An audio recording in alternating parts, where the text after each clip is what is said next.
이 상황이 이렇게 위중함에도 불구하고 문재인 집단은 그걸 아는지 모르는지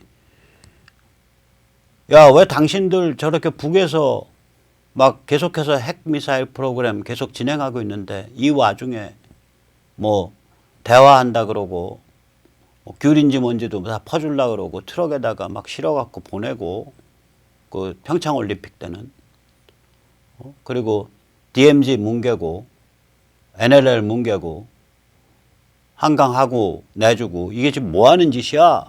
라고 비판을 하니까 이렇게 답을 하는 거 아니에요. 야, 그래서 대화하는 거 아니겠어? 대화 위에서 경제 제재를 우리가 좀 풀어야 되는 거 아니겠어? 그러니까 이게 할 말이 없는 거죠. 뭐 이렇게 둘러대면. 거의 제가 전에도 잠깐 사례를 들었지만 조폭 깍두기가 차를 몰고 가는데 뒤에 와서 저기 앞에 있는 차를 뒤에 차를 몰고 가다가 앞에 차 뒷공문을 빵 추돌을 했다고요. 그 앞차 사람이 목이 퍽 꺾여갖고 화가 나가지고 딱 내리니까 깍두기가 이렇게 내려서 가서 하는 말이 야, 내가 받았다. 미안하다. 됐지. 빨리 가.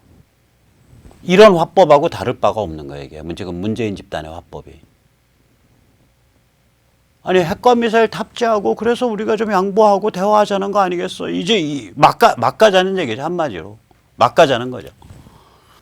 예, 참 황당한 상황입니다.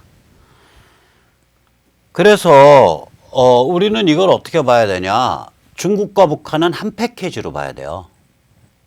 이거 참 우리 세네타출 보시는 분들은 이제 뭐 대부분의 시청자님들이 그거 대충 맞는 얘기인 것 같아 이렇게 인정을 하시지만 실제로 바깥에 나가보면 이 얘기하면 참 잘 못 알아들어요 사람들이.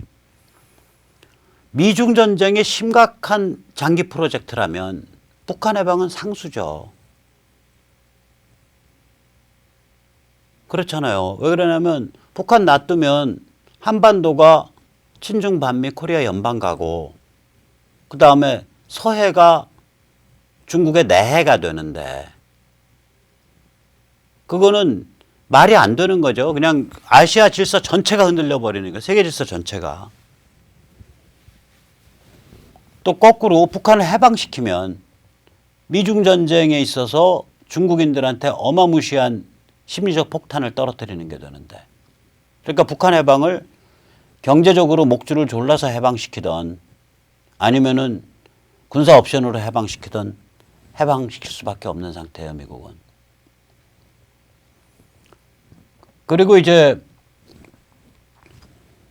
아까도 말씀드렸지만 지금 미국, 중국, 러시아 사이에 이 중거리 특히 중거리 핵 장착 가능 미사일에 대해서 엄청난 신경전이 있거든요.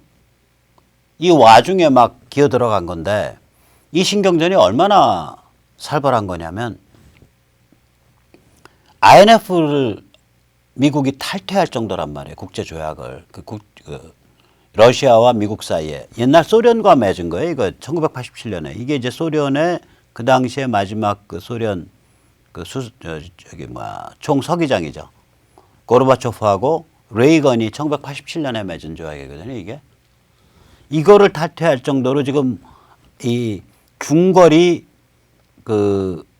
말하자면 핵 미사일이라는 게 중거리 미사일이라는 게 무지하게 심각한 문제라고. 이게 순항이 됐던 혹은 탄도가 됐던 간에 여기에 이제 기어 들어갔다고요. 이게 어느 정도 민감한 문제냐. 이거 가지고 미국 안에서도 정책 결정자들 사이에서 엄청난 이견이 있었어요. 지금 주한 미 대사로 와 있는 해리 해리스나 지금 미국의 합참의장인 던포드는 탈퇴해야 된다. 그리고 그 이유가 특히 중국 때문에 중국의 동펑 때문에 INF 탈퇴하고 중국이 동펑을 만들어서 막 쟁이고 있는 상태에 대해서 미국이 대응해야 된다. 이게 해리 해리스와 던포드의 주장이었고요. 국방장관인 매티스는 미국의 군사전략적 우위는 이 중거리에 반드시 있는 게 아니라 딴 데도 있기 때문에 탈퇴할 필요 없다 하고 탈퇴에 반대한 입장이었다고 알려져 있다고요. 이렇게 핵심적인 그 의사 그 결정자들 혹은 핵심적인 최고위 실무 책임자들이 입장이 갈릴 정도로 이게 민감한 문제라고. 이 민감한 문제에 북한이 겁없이 기어들어온 거예요. 그럼 이게 뭐 어떻게 기어들어올 수 있겠냐. 이거는 중국 패권 전략의 부속품이라고 볼 수밖에 없어요. 그러면 이 기술과 부품이 중국산일 가능성이 무지하게 높아요. 이게. 즉 북한의 단거리 중거리 미사일에 핵탄두가 장착되는 것은 중국 작품이라고 봐야 돼 이걸. 그러니까 미중 전쟁이 얼마나 지금 그 살벌하고 또 그 살벌한 미중 전쟁의 군사 충돌, 군사적인 힘겨루기의 최전선이 센카쿠 열도나 혹은 남진해해 난사군도가 아니에요. 사우스 차이나 시가 아니에요. 남중국해 남사군도가 아니고 한반도예요 이게. 그러니까 중국은 계속해서 북한을 핵과 미사일 프로그램을 지원하고 있는 상태라고 봐야 되고요.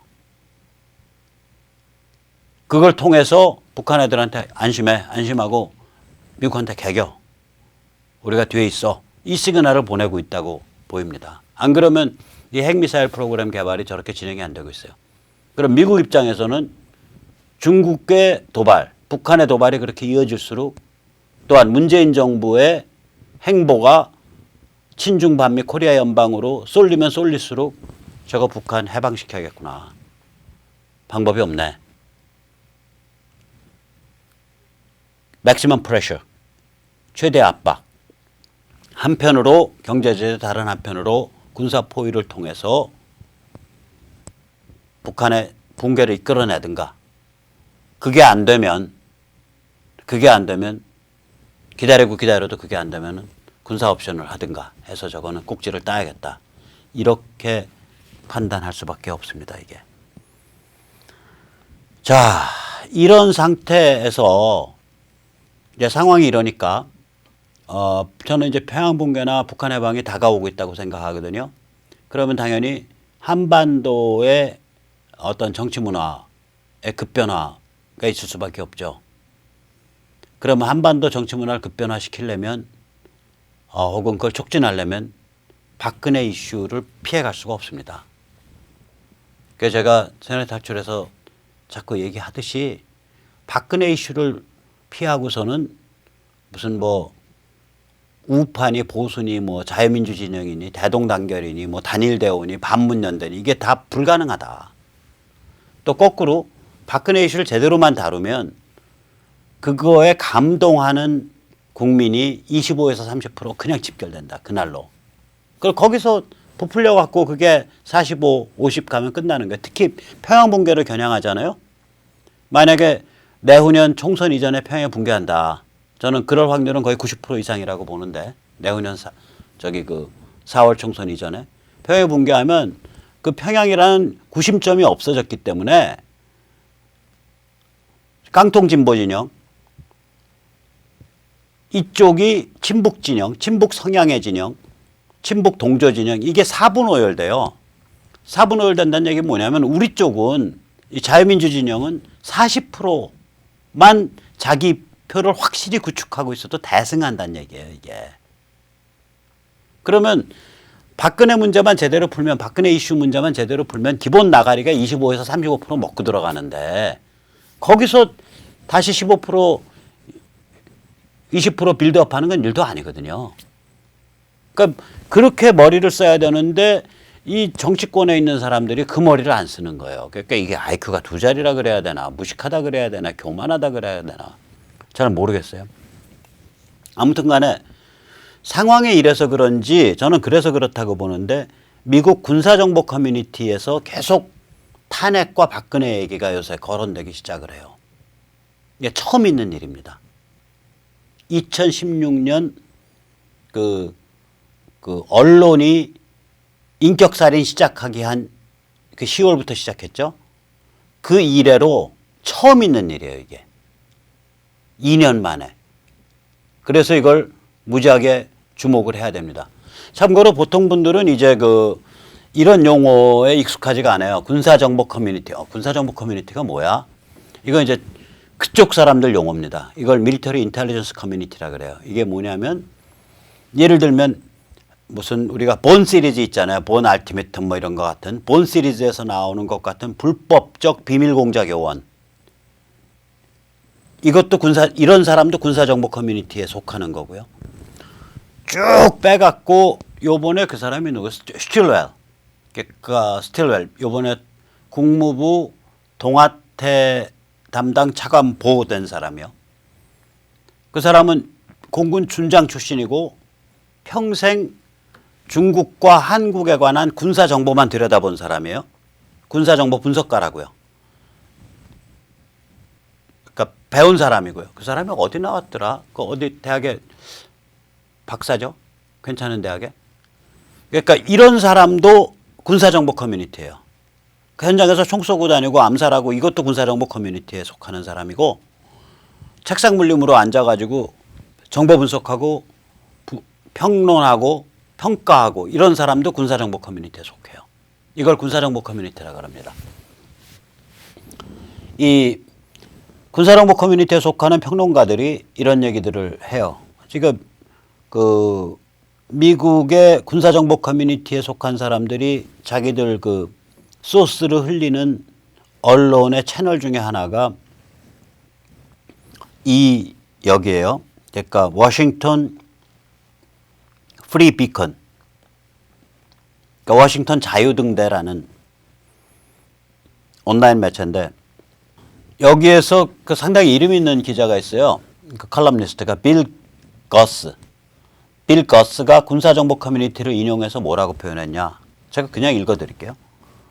북한의 비밀 공작은 결국 박근혜 탄핵과 구속재판이라는 결과를 가져왔다. 즉 박근혜 탄핵과 구속재판의 배후는 북한의 비밀 공작이다 이거예요. 북한은 한국 안에서 박근혜에 대해 부패한 친미 반역 세력이다라는 프레임을 씌웠다. FTA하고 사드하고 북한에 대해서 개성공단 철수하고 이러한 그 미국의 이익을 위해 동족인 북한을 몰아세우는 매멸찬 짓을 하는 민족 반역자, 친미 민족 반역자고 부패한 세력이다. 이런 프레임을 씌웠다.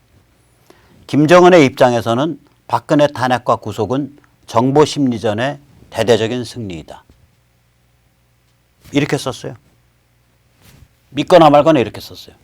North Korea targeted South Korea with cyber attacks and other covert efforts that ultimately led to the impeachment and imprisonment of conservative former South Korean President Park Geun-hye.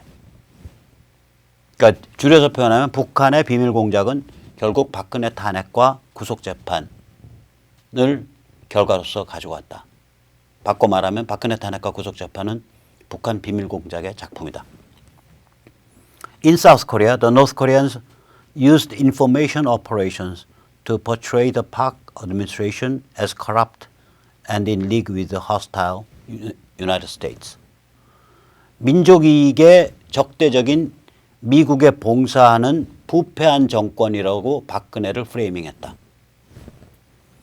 From Kim Jong-un's perspective, the impeachment and imprisonment of President Park could be seen as the total success of the information operations campaign. 김정은의 관점에서 보면, 입장에서 보면 박근혜 탄핵과 구속은 정보 심리전의 대대적인 승리였다. 이런 얘기가 나왔다. 이게 이제 한 달 전쯤 나온 얘기예요, 사실은. 이거를 최근에 이제 그 미디어워치가 발굴해서 보도를 했고, 저는 미디어워치의 그 보도를 보고 이제 그 원문을 찾아서 읽어보면 이렇게 써놓은 거예요. 이게 이제 그 원문 자체는 박근혜 탄핵 그 자체에 대한 게 아니라 그러니까 미국의 해리 해리스가 이끌었던 그 인도 태평양 사령부가 지금 중국을 어떻게 몰아세우고 제어하려고 하는가에 대한 긴 칼럼인데 그 칼럼 중에 박근혜 부분이 딱 이렇게 나와요. 그러니까 그 칼럼 안에 북한 부분이 상당히 3분의 1, 3분의 2 정도 차지해요. 북한이 무슨 짓 하고 있나. 즉 다시 말하면 북한을 중국의 특수부대로 보고 있는 거예요. 딱 깔고 그렇게 보고 있는 거예요. 미국의 군사정보 커뮤니티는 북한을 중국의 하수인으로 보고 있습니다. 그 다음에 이제 이거는 빌 거츠가 군사정보 커뮤니티의 사람을 빌려서 앞에 지금 말씀드린 건 얘기한 거고, 이 군사정보 커뮤니티 한국계에 아주 그 여성 장부가 한 분 계세요. 그 여장군이 타라오 박사예요. 이 양반은 프린스턴에서 석사를 했고요. 유니버시티 텍사스 어스틴, UT 어스틴에서 박사를 한 그 양반인데 기본적으로는 군인이었어요. 그러니까 공군에선가 중령으로 제대를 했는데 주로 펜타곤에서 근무하고 또 해외를 떠돌면서 정보 분석을 한 양반이에요.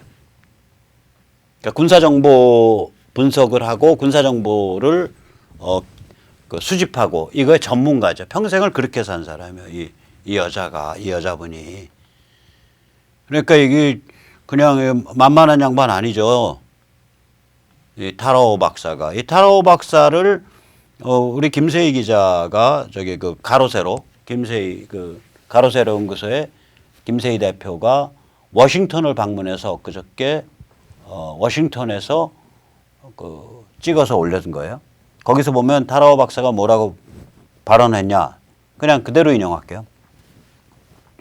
최소원이 연선문을 수정함으로써 대한민국 전체를 컨트롤했다라는 소리는 정말 비논리적인 이야기다. 그런데 사람들은 그 말을 믿어 화가 났고 거리로 쏟아져 나왔다. 일종의 순환구조가 만들어졌다. 언론이 이를 큰일인 것처럼 보도하고 이것이 입법부와 사법부를 압박하는 사태가 일어났다. 의회가 탄핵안을 발의하고 표결하게 됐다. 그러나 그 의회는 적법한 절차를 밟는다는 것에 초점을 맞춰서 탄핵을 저지른 게 아니라 절차를 빨리 끝내고 해치워버리겠다라는 그러한 의도를 가지고 탄핵을 저질렀다는 것이 문제였다. 대중의 열정을 등에 업고 헌법재판소는 대통령을 파면했다. 이것은 헌법재판소의 권한을 뛰어넘는 일이고 그 자체로 반헌법적인 일이다. 이게 이제 엊그저께 얘기한 거예요. 자, 그러면 미국 군사정보 커뮤니티에서 이제 이런 얘기가 상식으로 논의된다는 얘기예요. 이게 무시무시한 얘기라고요. 그러면 자 보세요. 오늘은 군사정보 커뮤니티에서 박근혜 탄핵 엉터리였다. 박근혜 구속 수감 엉터리다. 저건 폭도 정치다. 그리고 맨 마지막 배후를 까면 결국 평양이 나온다. 이런 얘기가 오늘은 미국의 군사정보 커뮤니티에서 얘기해요. 내일은요? 보다 광범위한 오피니언 리더들이 얘기하죠. 메인스트림 오피니언 리더들, 칼럼니스트들이. 폭스의 그 저기 대담 진행자 잉그레엄 같은 여자가 막 이끌면서 이 얘기를 끌어낸다고요. 모레는요? 미국 정치인들이 얘기하겠죠. 상원의 외교위원회, 하원의 외교위원회 이런 사람들이 얘기한다고요. 툭툭 지나가면서. 글피는 뭐 어떻게 돼요? 트럼프 행정부의 고위직이 얘기하게 돼요. 예를 들어서 해리 해리스가 그런 얘기하면서 의왕에 가서 박근혜 특별면회 해보세요. 박근혜 대통령 특별면회 해보시라고. 그럼 무슨 일 벌어지겠냐고요. 즉 앞으로 삼각파도가 한국 그 정치 지형에 닥쳐요. 제일 큰 파도는 북한 급변 사태죠. 북한 해방이죠. 그것에 이어서 그 다음엔 자유시민 에너지의 쓰나미가 일어나겠죠. 저희 같은 사람들. 전투적인 자유시민들이 가만히 있겠어요? 이런 세계적 사건이 벌어졌는데, 평양이 무너졌는데. 그냥 태극기 들고서 목이 터져라 그냥 하루 종일 돌아다니겠죠. 몇 날 며칠을. 그 다음에 세 번째로는 뭐가 되겠어요. 미국의 문재인 디스 및 박근혜 석방 제스처가 트럼프 행정부 차원이거나 아주 그런 핵심의 정치인들에서 일어난다고요. 저는 이거는 북한 해방 전에는 핵심 정치인이나 트럼프 행정부는 이런 조치 안 취할 거라고 봐요. 왜냐하면 북한에 대해서 조치 취하기 전에는 미리 문재인 정부랑 각 세울 필요 없어요. 싸움의 주전선은 지금 평양 붕괴고 중국 압박인데 뭐하러 여기서 미리 문재인이 깜도 안 되는 거랑 각을 세워? 알았어, 오냐 네 맘대로 개겨봐. 우린 저기 칠 테니까. 이렇게 되는 거죠. 그러나 일단 저길 치고 나서 혹은 평양 붕괴가 일어나고 나서 뭐 자체적 붕괴든 혹은 군사 옵션에 의해서든 일어나고 나면 바로 그 다음번 조치는 뭐가 되겠냐고요. 미국이 내놓고서 문재인을 디스하고 박근혜 석방 제스처를 취할 거라고요. 이런 것이 닥치고 있다. 빠르면 몇 개월, 늦어도 한 1년이면 닥친다. 이 생각을 하면 모골이 송연한 거거든요, 이게. 이게 모골이 송연한 거라고요. 그런데 야권은 뭐 하고 있냐고요. 이런 짓거리나 하고 있는 거 아니에요, 이런 짓거리나. 김영철이 온다고 반대하면서, 아니, 이왕이면 무슨 동양 그릇이라도 하나씩 앞에 놓고 하시지. 거기다 붙이면 되잖아. 이 동양 그릇은 돈을 동량하기 위함이 아닙니다. 표를 구걸하기 위함입니다. 제발 한 표 넣어주십시오. 딱 본세가 그러네. 김무성, 김성태, 장제원. 인생을 어떻게 살아서 이 얼굴 관상이 이 모양으로들 나와? 링컨이 말했잖아요. 남자가 나이가 40이 넘으면 자기 얼굴에 대해서 자기가 책임져야 된다고. 이게 인생 제대로 산 사람들 관상인지 모르겠어요. 보는 사람 눈에 따라서 뭐 그렇게 보일 수도 있겠죠. 아니, 지금 삼각파도가 이제 오는데, 빠르면 몇 개월, 늦어도 한 1년이면 오는데, 북한 해방, 그 다음에 자유시민의 쓰나미, 그 다음에 미국의 공개적인 공공연한 문재인 정부 디스 및 박근혜 석방 제스처, 이게 오는데 그거 준비해서 거기에 딱 각을 맞춰갖고 지금 길을 가야지. 이거는 상상도 못하고 뭐 아무 짓도 안 한 채 그냥 입으로 반문연대 떠들고 뭐 보수 대동단결 떠들고 이게 말이 됩니까? 그러니까 이게 머리가 나빠서 그런 건지 배포가 협량해서 그런 건지 상상력이 부족해서 그런 건지 인성이 비틀어져서 그런 건지 아무튼 간에 이유는 모르겠어요. 제가 그 사람들 본인이 아니니까. 그러나 일단 한심한 상태죠. 한심한들. 저희 열혈 전투적 자유시민이 네트워크를 짜서 이 덜 떨어진 인종들, 이 덜 떨어진 정치권을 뒤에서 엉덩이를 가시몽덩이로 패면 결국은 자기들 가야 될 길로 갈 거라고 믿습니다. 자, 오늘 여기까지 모시겠습니다. 감사합니다.